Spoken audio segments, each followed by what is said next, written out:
Hello everyone. তো আজকে আমি তোমাদের সাথে একটা ছোট্ট মিনি ব্লগ শেয়ার করব। তো দেখো, আমি একটা সালোয়ার পরে রেডি হয়ে গিয়েছি।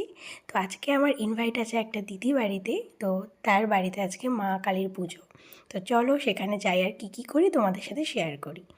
তো দেখো, আমি তাড়াতাড়ি করে চলে গেলাম রেডি হয়ে, কারণ অলরেডি তখন রাত 10টা বেজে গিয়েছিল। তো তাড়াতাড়ি করে আমি চলে গিয়েছিলাম। তো যেয়ে তারপরে ওখানে তো অনেকের সাথে দেখা হলো, যেহেতু এটা আমাদের পাড়ার মধ্যেই ছিল। তো এখানে খাওয়ার জায়গা করেছিল, মানে খাওয়া দাওয়ার জায়গা। তো এখান থেকে বেশ আমি প্যান্ডেলের ভেতর দিয়ে চলে গেলাম। আর ভেতরে ওদের বাড়িতে মায়ের যে মূর্তি, দেখো কি দারুণ গোলুমলু মা বলা যেতে পারে, আমাদের একটা গোলুমলু মা।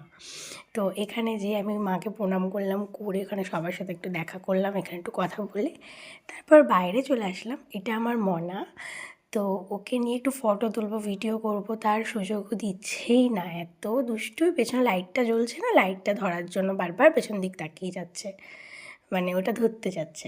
তো তারপরে আমি খেতে বসে গেলাম। তো প্রথমেই ছিল ফ্রায়েড রাইস, তার সাথে ভেজ ডাল, তারপর ছিল পনির, আর তারপরে ছিল পায়েস, চাটনি, পাঁপড়। খেয়ে তাড়াতাড়ি করে এবার আমি আমার বোনকে নিয়ে তাড়াতাড়ি করে বাড়ি চলে আসলাম, কেননা অলরেডি আমার বাড়ির লোকজন সবাই আগে খেয়ে দিয়ে চলে এসেছিলো, আমার লেট হয়ে গিয়েছিলো। তো এই মিনি ব্লগটা এই পর্যন্তই। আবার দেখা হবে নেক্সট ব্লগে। টাটা।